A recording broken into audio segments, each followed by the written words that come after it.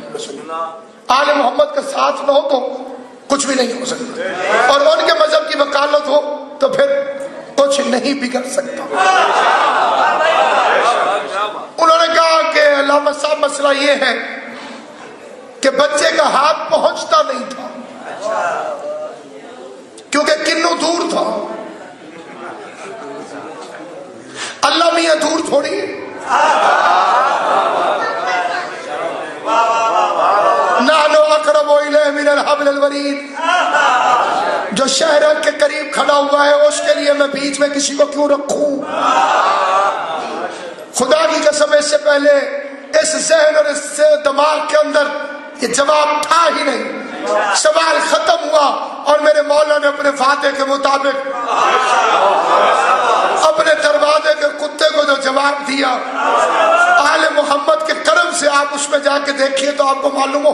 میں نے کہا اگر اللہ آپ کے اتنے قریب ہے اور آپ قریب اس کے ہونے کی وجہ سے کسی کو درمیان میں وسیلہ نہیں بنانا چاہتی تو پھر اللہ سے کہیے کہ جب آپ کے مرنے کا وقت آئے ملک الموت کو نہ بھیجے، یہیں سے کرتا تباہ.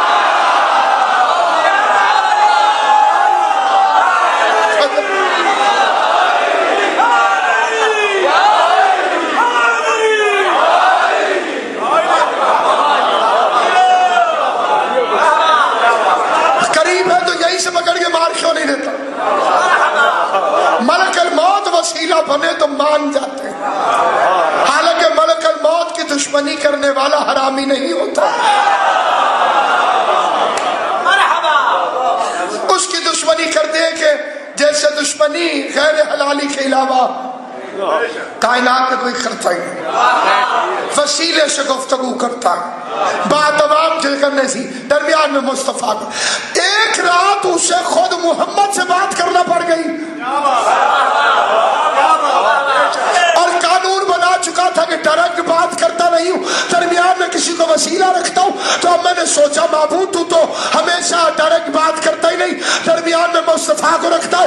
اب بات ہی مصطفیٰ سے کر رہا ہے، اب بھی کسی کو درمیان میں رکھے گا یا قانون توڑ دے گا. معراج کی رات نے بتایا گفتگو عوام سے ہو تو وسیلہ مصطفیٰ ہوتا ہے، بات مصطفیٰ سے ہو تو وسیلہ حیدر خرار.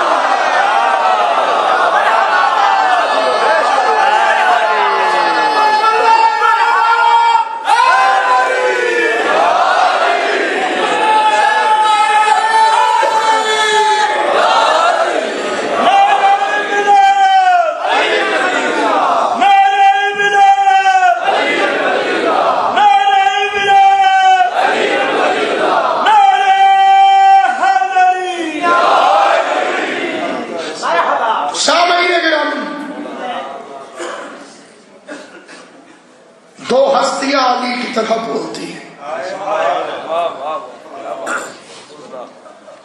یا اللہ یا زینب.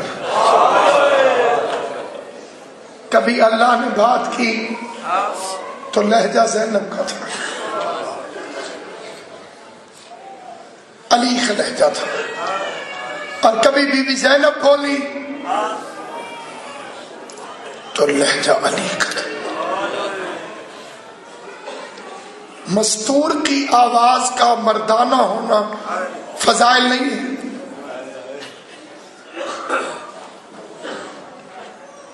لیکن خطبے بھی دیے ہیں تو وہ لہجے میں علی کے. زینب کی تو آواز بھی بے پردہ نہیں ہے، چیخے مار مار کے اندھا بول پڑا علی زندہ ہے. دربار کے اندر چیخے مار دی، کہا علی تو شہید ہو گئے. کہنے لگا پھر یہ علی کا کون سا بیٹا ہے؟ کاش میری آنکھیں ہوتی، میں علی کے بیٹے کی زیارت کرتا. ساتھ والے نے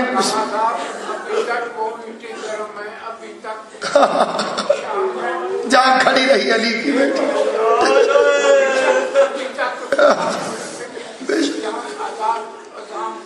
لے رہے ہیں، اس میں کوئی شک نہیں۔ کاش قتل حسین پہ بات ختم ہو جاتی۔ لوگ کہتے تھے کربلا کی جنگ اللہ اسے جزائے خیر دے جس نے فکرہ درست کیا، جنگ نہیں ہوئی ظلم ہوا، جنگ نہیں ہوا ظلم ہوا۔ راستے میں پوچھتی تھی نا عورتیں شیمرن کا قصور کیا تھا،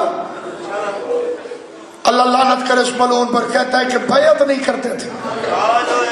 ایک عیسائی عورت نے اس کے گریبان میں ہاتھ ڈال دیا، جھنجھوڑ کے اصغر کے سر کی طرف اشارہ کر کے رو کے کہتی ہے یہ بچہ بھی بیعت نہیں کرتا تھا، یہ تو شاید ماں کو ماں بھی نہیں کر سکتا۔ کئی جگہ پہ یہ ملعون کہتے تھے نماز نہیں پڑھتا تھا، آگے مجمع کہتا تھا اس کا ماتھا بتاتا ہے سجدے میں شہید ہوا۔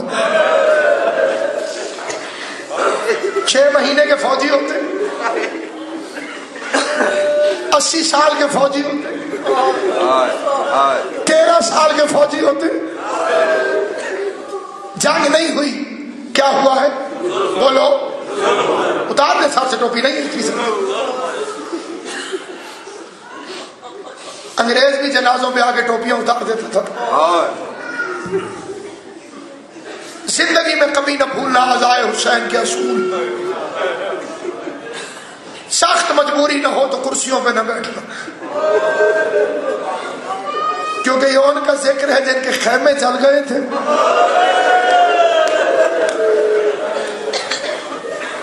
اور بیٹھنے کے لیے جگہ تھی۔ 2 اصول کبھی نہ بھولنا، فضائل سنتے ہوئے امیر بن جایا کرو، ایسا لگے کہ تم سے زیادہ امیر کوئی نہیں، مسائل سنتے ہوئے غریب بن جایا کرو، ایسے سمجھا کرو کہ کائنات میں تم سے زیادہ اللہ راضی کوئی نہیں، اللہ ان اٹھتی ہوئی آوازوں پہ رحم کرے۔ آپ کو معلوم ہے کہ آپ کا چھٹا امام سجدے کے عالم میں اپنے رخسار مٹی پہ رکھ کے دعا مانگ رہا تھا، خدایا ان آوازوں پہ رحم فرما جو حسین کے غم میں بلند ہوتی۔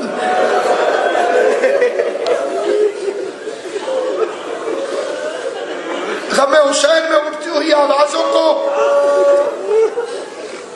کائنات میں کسی کی دعا کی بھی ضرورت نہیں، خود امام دعا فرما۔ جس دن حسین کو رو لیا کرو سمجھا کرو بقیہ کی ٹوٹی ہوئی قبر سے دعاؤں کی آواز۔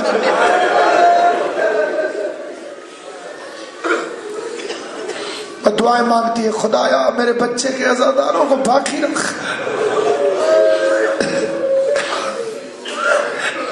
خدایا میرے بچے کے عزاداروں کو باقی رکھ۔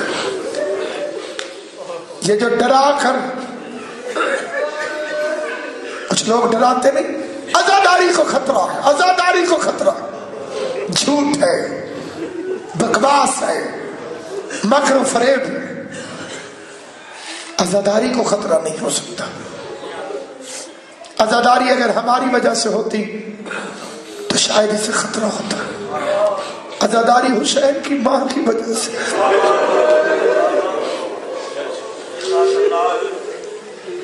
ماتم حسین کی ماں کی وجہ سے، جلوس حسین کی ماں کی وجہ سے۔ جاؤ پوری دنیا کی عبادت گاہیں دیکھو، کوئی بھی مذہب ہو اس کی عبادت گاہ دیکھو، وہاں مذہب کا بوجھ بوڑھوں کے کندھوں پر، مسجد میں بوڑھے ہیں، چرچ میں بوڑھے ہیں، مندر میں بوڑھے ہیں، کیا کہنے حسین تیرے۔ جس جذبے سے بوڑھا ماتم کر رہا ہے اسی شوق سے جوان ماتم کر رہا ہے، اور اسی رنگ سے بچہ ماتم کر رہا ہے۔ نماز سیکھنا پڑتی ہے کیونکہ شریعت ہے، ماتم سیکھنا نہیں پڑتا کیونکہ عشق۔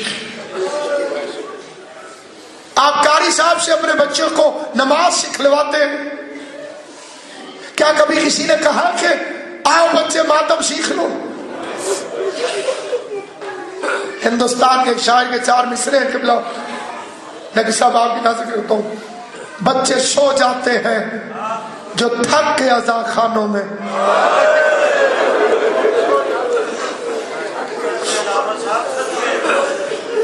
بچے سو جاتے ہیں جو تھک کے عزا خانوں میں، اپنے دامن کی ملک ان کو ہوا دیتا.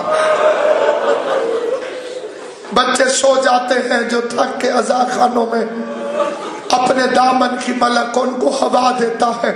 اپنے بچوں کو سکھاتے نہیں ماتم ہم لوگ، نام عباس کا خود ہاتھ اٹھا دیتا. نسلوں کو فتنہ وہابیت سے بچانا چاہتے ہو، صرف 2 کام کرو. ایک یا علی مدد کہنا سکھاؤ. کوئی بچہ ایسا نہ ہو کہ جسے کوئی یا علی مدد کہے تو وہ شرما جائے، کفت سے کہے یا علی مدد. دوسرا، خود جب باپ حلقے میں کھڑا ہو کے ماتم کرے تو بچہ مولوی سے نہیں پوچھتا کہ ماتم جائز ہے کہ ناجائز ہے. کتنا گھنونا مکارانہ رویہ ہے علی کی ولایت کے منکر اور ماتم کے دشمن کا.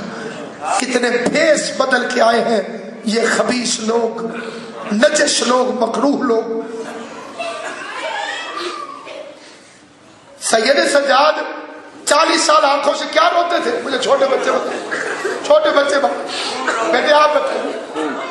سید سجاد 40 سال تک قتل حسین کے بعد آنکھوں سے کیا روتے تھے؟ خون نکلتا تھا. ابھی بھی پوچھنے کی ضرورت ہے کہ حسین کے لیے خون نکالنا جائز ہے کہ نہ جائز؟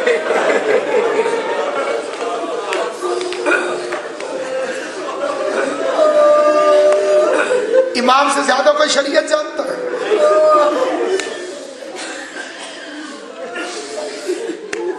آگ پہ ماتم اس کی سنت ہے جو جلتے ہوئے خیموں پر شام غریبہ میں سجاد کو اٹھا کر،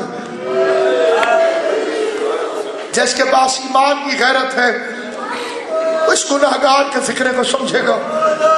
اب میں دارین قربان کروں، دارین قربان کروں. جن کی بیٹیاں ہیں وہ اس شرم سے واقف ہے جو بیٹی کے چہرے پہ باپ کو دیکھ کے اب بھی آتی ہے. ہمارے جیسوں کی بیٹیاں، اور وہ تو علی کی بیٹی تھی، علی کے سامنے قرآن پڑھنے سے شرم کرتی تھی. یہ فکرہ غور سے سننا. علی کے سامنے تنویر سے جی، علی جیسے باپ کے سامنے قرآن پڑھنے سے شرم کرتی تھی. 5 لاکھ بے غیرت کہہ مار کے ہنس رہا تھا جب سید سجاد کو اپنی کمر پہ اٹھا کے کبھی بی بی اس طرف جاتی تھی، کبھی ایسے ہائے کر دے جو شیعہ ہے، جو شیعہ نہیں ہے اس سے میرا مطالبہ ہی کوئی نہیں. علی جیسے باپ کے سامنے قرآن پڑھتے ہوئے شرم کرتی تھی. 5 لاکھ بے غیرت کہہ مار کے ہنس رہا تھا جب مستور ہو کے سجاد کو کمر پہ اٹھا کے چھپتے ہوئے شولوں میں روتی ہوئی چلتی بھی تھی، اور کبھی کبھی روک کے کہتی تھی بھیا حسین، مرد ہو کے اکبر کی لاش اٹھانا آسان ہے، مستور ہو کے سید سجاد کو زندہ خیمے سے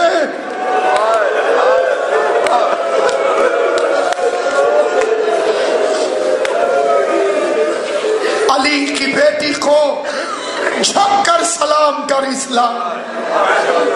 شعر سننا خدا کی قسم. علی کی بیٹی کو جھک کر سلام کر اسلام، یہ ایک امام کو گھر تک بچا کے لائی ہے.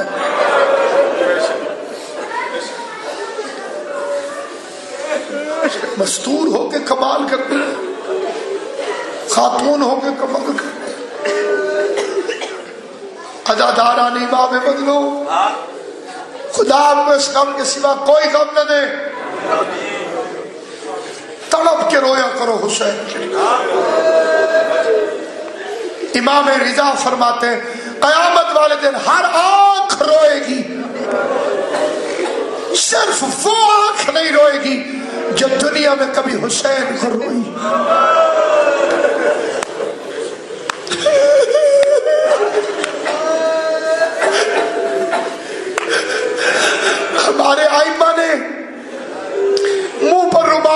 حسین کو رونے سے منع کیا. اتنی بھی رعایت نہیں کہ کوئی کہے میری شکل بگڑ جائے گی, کوئی دیکھے گا یہ ایسے منہ کر کے کیوں رو رہا ہے. 5ویں امام کے گھر مجلس میں یوں رو رہا تھا جابر, اور امام نے رومال کھینچ لیا اور جلال میں آ کے بولے جابر ابھی عبداللہ کو کیوں نہیں روتا, حسین کو کیوں نہیں روتا. اس نے جلدی جلدی اپنا بھیگا ہوا رومال دکھایا. مولا دیکھے میرا رومال آنسوؤں سے بھیگ گیا, مولا میں حسین کو رو رہا تھا. فرمایا واہ جابر, رونا حسین کو اور منہ پر رومال رکھ کے رونا. کہ مولا کیسے رو, کہ ویسے رو جیسے بوڑھی ماں جوان بیٹے کی لاش پر بیٹھ کر روتی.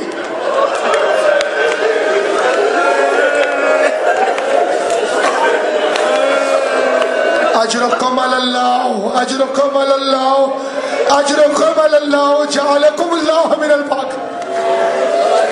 مانا میرا تمہارا شمار رونے اور رلانے والوں میں کرے. ساری دنیا میں مشہور ہو گیا. ملک جی امام صاحب سلامت رکھیا, دعا کے لیے اپیل کرتا ہوں.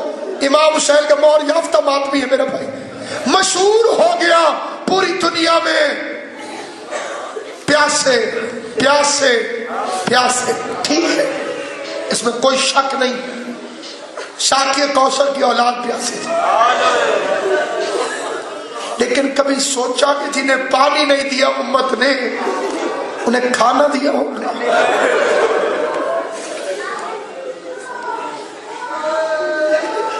خالی پیاسے نہ تھے,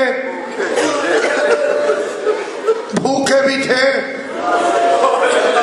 علم نہیں غازی سمجھتا ہوں اسے, قسم کھا کے کہتا ہوں بچوں نے پانی مانگا ہے, روٹی نہیں مانگی. کوئی تاریخ ثابت نہیں کر سکتی کسی یتیم نے کہا ہو کہ ہمیں روٹی دے. کیوں نہیں کہا؟ پانی مانگنا حق ہے, روٹی مانگنا بھیک.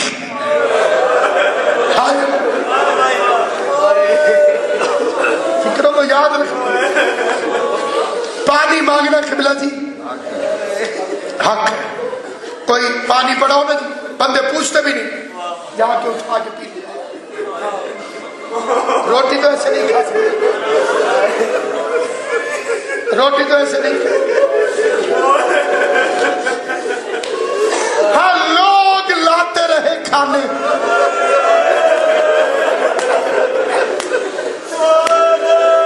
کبھی کبھی کوئی کھجوریں پھینکتا تھا.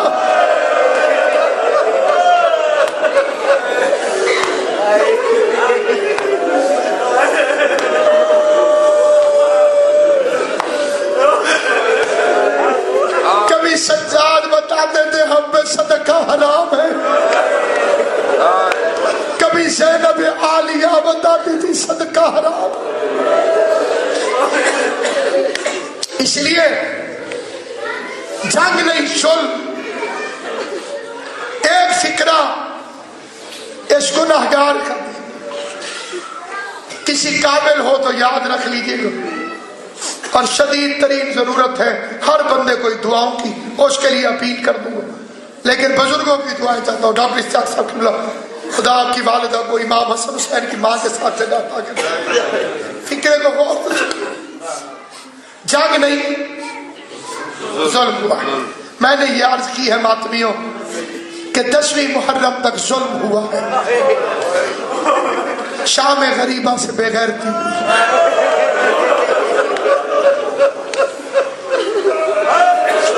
شام غریبہ سے ظلم نہیں ہوا, شام غریبہ سے بے غیرتی. کلمہ پڑھ کے محمد کا بیٹا ذبح کرنا ظلم ہے, فاطمہ کی بیٹیوں کی چادریں چھیننا بے غیرتی.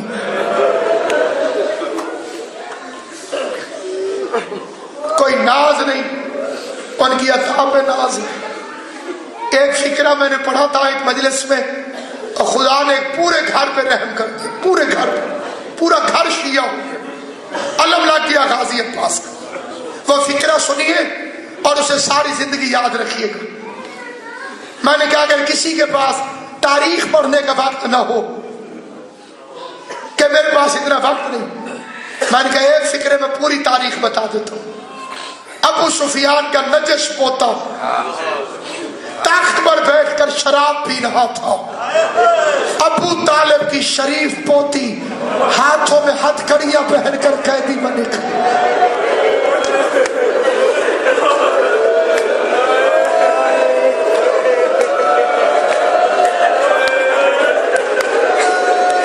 اللہ تمہارا ماتم قبول کرے. سرکار عمران تمہیں آجر دے جنہوں نے ماتم کر کے ہائے کی ہے. مسلمان دے ہے تیری تاریخ اسلام. ابو سفیان کا پوتا شراب پی رہا ہو,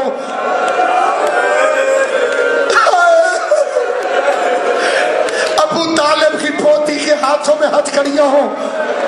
سفیر روم اٹھ کے کہتے یزید جلدی کر اس بچی کی رسی ڈھیلی کر. آبادی کیوں؟ آبادی بے ہوش ہوئی ہے, کئی دفعہ رسی نے گرنے نہیں دیا. وہ جو زینب کے ہاتھوں میں آئی تھی وہ سکینہ کے گلے میں آئی تھی. ظالم نے کہا بچی کو میرے قریب لاؤ. چھوٹی سی بچی سامنے آئی. کمینہ پوچھتا تیرا نام کیا ہے؟ بولی تو صحیح سکینہ, لیکن رسی اتنی سخت تھی کہ سکینہ کی آواز نہیں نکلی. یزید بے غیرت کہتے شمر یہ بچی بڑی گستاخ ہے, میں بولتا ہوں میرے سامنے بولتی نہیں. بے غیرت نے تازیانہ اٹھایا, سجاد کی پشت پر تازیانہ مارا. تیری بہن میرے بادشاہ کی توہین کر رہی.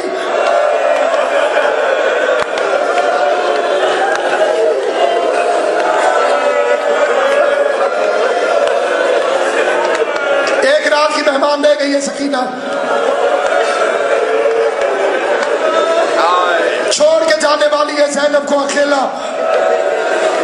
مرنے سے پہلے پوچھتی تھی پھوپھی اماں مشن باقی رہ گئے ہو تو ابھی نہیں مرتی, مشن پورا ہو گیا ہو تو میں اب جی نہیں سکتی, مجھے اپنے پاپا کے پاس آنا.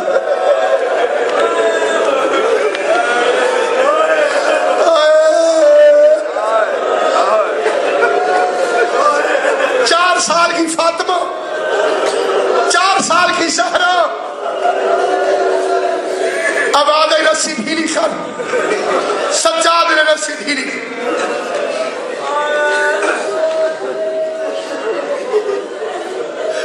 میں کیونکہ سادات کی نوکرانی کی اولاد, اس لیے مجھے اپنی دادی کا صدقہ سارے سید معاف کر دو. رسی ڈھیلی ہوئی بچی کا کرتا پھر سرخ ہو گیا.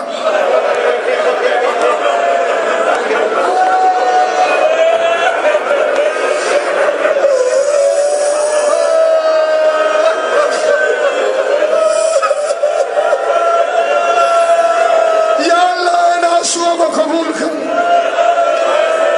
اے میرے مولا حسین, جب تیری بچی کو رو رہی نے دنیا کے کسی کا من,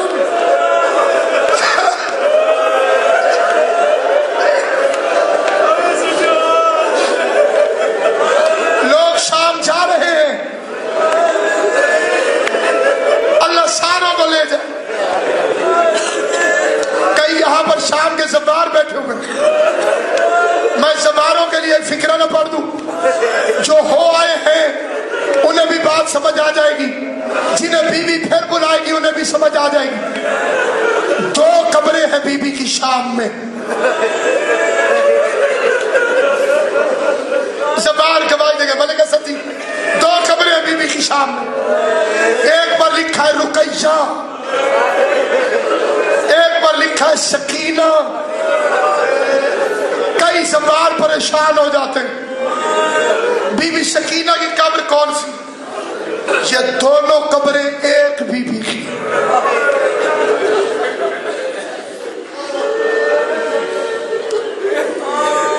میں اس وقت قدیمی میں نہیں, شام میں کھڑا ہوں, غریبوں کے قبرستان میں کھڑا ہوں, جہاں آج کی رات, کیونکہ کل تو شہادت کی رات ہے نا, آج کی رات ایک سوال کیا تھا سکینہ نے سجاد سے, سجاد بھائی شام میں جو مر جاتا ہے اسے دفن کہاں کرتے ہیں؟ اب آج سکینہ یہاں قبرستان موجود ہے, کسی قبرستان میں دفن کر دیتے. رو کے کہتی اگر میں مر جاؤں نا بھیا پھر میری قبر کا نشان مٹا دینا، کیونکہ مجھے شیبر سے بڑا ڈر لگتا ہے، کیونکہ میں شیبر سے بڑا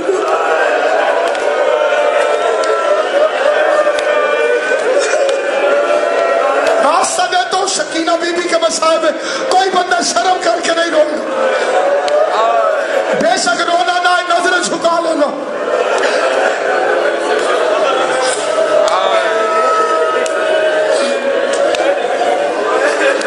میں 17 دفعہ کا شام کا سجدہ گزار ہوں۔ چہلم کی فضیلت کربلا کی ہے، شام میں شروع کیوں ہو گیا؟ عراق کے راستے بند ہو گئے، بہن نے بھائی کے مہمان اپنے پاس بلا لیے، امیر گھر کی بہو تھی،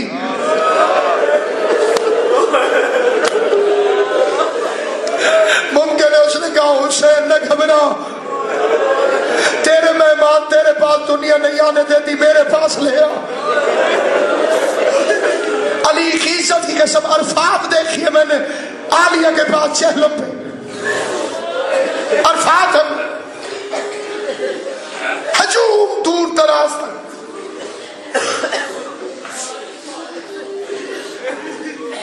ایک پر لکھا ہے رقیہ، ایک پر لکھا ہے سکینہ۔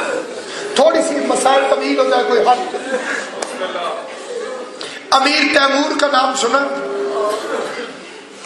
بادشاہ تھا، حسین کا عاشق ہو گیا تھا، ہر سال 1 لاکھ کی فوج لے کر حسین کی قبر پہ جاتا تھا۔ بوڑھا ہو گیا امیر تیمور، بوڑھا ہو گیا۔ جب بوڑھا ہوا تو حسین ابن علی خواب میں آئے، نہ آیا کر، کہنے لگا مر جاؤں گا تیری قبر پہ نہ آیا تو۔ حسین نے فرمایا تو تعزیہ منا ہندوستان میں، اگلے سال سے تو نہیں میں تیرے پاس آیا کروں۔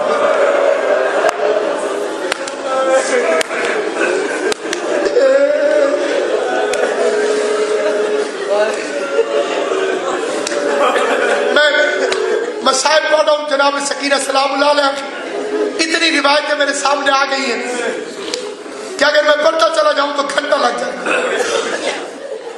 میں اتنی عبادت کرتا ہوں کہ کوئی تھکے نہیں، اور یہ عظیم عبادت اپنے مقام تک نہیں۔ اس امیر تیمور نے شام جا کر بی بی زینب کے روضے پہ ماتھا رکھا اور عجیب سوال کر دیا، بی بی رہائی مل جو گئی تھی